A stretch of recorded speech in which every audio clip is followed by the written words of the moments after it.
Hello and welcome to today's lesson. We're going to be talking about linear equations. I went ahead and broke this topic down into two parts. In this first part, we're going to be looking at how to solve multi-step equations.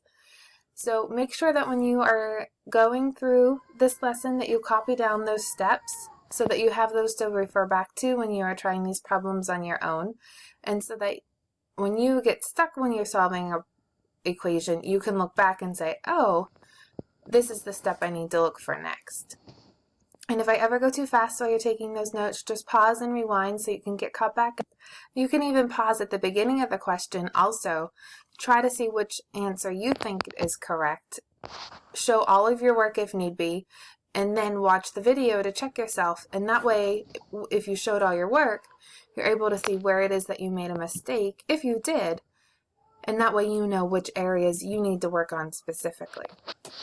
So I'm so glad that you're joining us today, and let's go ahead and take some notes. In this section, we're looking at how to solve multi-step equations. So there's going to be 5 steps to solve these equations. The first step is going to be to use the distributive property. Then you want to combine like terms on the same side. Then you want to get the variable on one side. And then you want to undo the addition or subtraction, and then last, you want to undo the multiplication or division. So these are the 5 steps you need to keep in mind and in which order so that you can successfully solve for x. When you are solving equations, you could see equations that have either one solution, no solution, or infinitely many solutions. So when you have one solution, those are the ones that you are used to seeing and are the most common. You end up with x equals one number. When you have no solution, the x's will typically disappear and you have numbers left that don't make sense. Like 0 isn't the same as 5. That's not a true statement. It's a false statement. So if you end up with a false statement, that's going to be 0 solutions or no solution. And then if you end up with the same thing on both sides, in here if you were to divide both sides by 4, you'd end up with x equals x, or subtract 4x from both sides, you end up with 0 equals 0. You're going to, either way, you end up with a true statement. And if you end up with a true statement, then you have infinitely many solutions. So every real number is a solution. So those are the 3 cases that you could see when you're solving equations. This first question here wants to know how many solutions for x does the following equation have? So the first thing I'm going to have to do is I'm going to have to go ahead and just solve it using the 5 steps that we talked about. So the first thing we're going to do is get rid of the parentheses using the distributive property. So that means I'm going to take 4/5 times 20 and times 10. And if you get caught up in fractions and need to check yourself at that because the fractions aren't your strongest point, please feel free to use the calculator to help you with the fractions. So 4/5 times 20 is going to be 16x. And then 4/5 times 10 is going to be 8. And then I have 16, that equals 16x plus 3. Because I did the distribution, I can go ahead and drop the parentheses. And so now I'm going to combine like terms on the same side. So I don't have any like terms to combine on the left. I don't have any to combine on the right. So then I'm just going to get the variable on one side. So that means I'm going to move 16x to the left, and I'm going to do that by doing the opposite. So it's a positive 16x. I'm going to subtract 16x from both sides. And so these 16x's cancel out, and these ones cancel out also. And I'm just left with 8 equals 3. Well, having 8 pieces of candy isn't the same as having 3 pieces of candy, so this is going to be false. That's a false statement. And so that means there are 0 solutions. And so that's going to make choice A your final answer. This next question here is asking us once again how many solutions. It's not asking us what x is, it's asking us for how many solutions. So make sure that you realize that when you're answering it, and don't let them fool you by putting the actual answer in there. So once again, I'm going to use these 5 steps. I'm going to have to go ahead and distribute the 5, 6, and when I do that, I get 25x plus 15. And that's going to equal 25x plus 15. So already I can see that it's the same thing on both sides.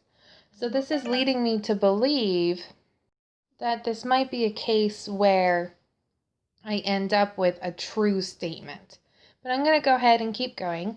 My next step is to combine like terms on the same side. I don't have anything I can combine on the left.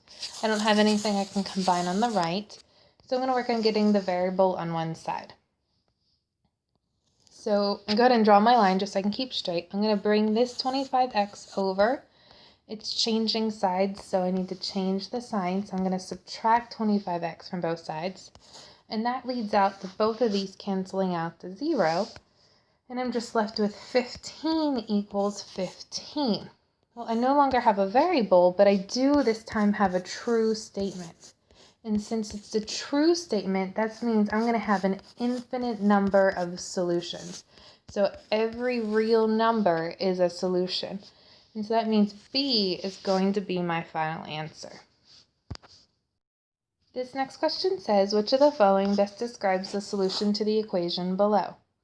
So I'm going to have to go ahead and solve it. And so I have the choices of one solution, and this one of these being the solution, infinite solutions, or no solutions. So let's go ahead and solve this. I'm going to rewrite this so that it's easier to work out the steps. So the first step here is use the distributive property. I don't have any parentheses, so I don't need to do that. And then I need to combine like terms on the same side. I don't have anything to combine on the left. I don't have anything to combine on the right. And then I need to get the variable on one side. So I'm going to go ahead and switch this 8x over to the left. And since it's switching sides, I need to switch signs. So I'm going to subtract 8x from both sides. Here, these 8x's cancel out. And then on the left, 16 minus 8 is 8, so I'm left with 8x plus 9, and that equals 43. So now that I have x all on one side, I'm going to go ahead and undo the addition and subtraction. So I'm going to undo this plus 9, and the opposite of adding 9 is subtracting 9. So I'm going to subtract 9 from both sides. These 9's cancel, and it leaves me with 8x equals 43 minus 9 is 34. My last step is to undo multiplication or division. So I have multiplication here, 8 times x. The opposite of multiplying by x is dividing by x by 8. So I'm going to divide both sides by 8. These cancel out, and I'm just left with x. And 34 divided by 8 is going to be 4 and 1/4. And once again, if you can use a calculator to simplify that for you, or to check your answer if you need to. So 4 and 1/4 means that I have one solution, and that's going to make my final answer B. This question is set up similar. So I'm going to go ahead and solve for x and see if I get an answer in C or D, or if I get a false statement or a true statement for A and B. So first I look to see if I need to do the distributive property. There's no parentheses, so I don't need to. Then I look to see if I can combine like terms on the same side. There's nothing to combine on the left, nothing to combine on the right. And so then I need to get the variable on one side. So since I only have x's and nothing on the right side, I'm going to go ahead and bring the x's over to the right side this time. So I'm going to subtract 7x from both sides. I do the opposite because I'm switching sides. These 7's cancel, and I'm just left with 30 equals 8x. And then I need to undo the addition or subtraction, but there isn't any. And then I need to undo the multiplication or division by the x. So this is 8 times x. So to undo that multiplication, I'm going to divide both sides by 8. 30 divided by 8 is 3 3/4. And once again, you can use a calculator to help you find that. So I got one answer, and that answer is 3 3/4. That's going to make my final answer D. So how many solutions for x does the following equations have? So I'm going to have to go ahead and solve this for x to see if it has 1, 0, or infinite. Those are your three choices. The 18 here is thrown in to throw you off. There's probably an 18 involved in solving it somehow. So the first thing I'm going to do is the distributive property. So I'm going to have parentheses this time, so I'm going to distribute that 3 to the x and the 7. So 3 times x is 3x, and 3 times 7 is 21. Since I did the distribution, I can drop the parentheses, and I'm just going to rewrite the rest of the equation. Always take the time to do that. And then I'm going to combine like terms on the same side. Here I have like terms on the same side I can combine. 21 minus 3 is 18. And then once again, I take the time to write down everything else in the equation. And I can already see that I have the same thing on both sides. So I'm probably going to end up with a true statement. But let's go ahead and keep working it out. I'm going to go ahead and get the variable on one side. So I'm going to go ahead and subtract 3x from both sides to move this 3x. These cancel and these cancel, and I'm just left with 18 equals 18, which is a true statement. I no longer have an x to solve for, but I'm left with a true statement, which means I'm going to have an infinite number of solutions, which is going to be B. And you can see how they put an 18 in here to try to throw you off because you're left with 18 equals 18. Don't let them trick you. So your final answer here is B. So thank you for joining us today, and I hope you learned something new.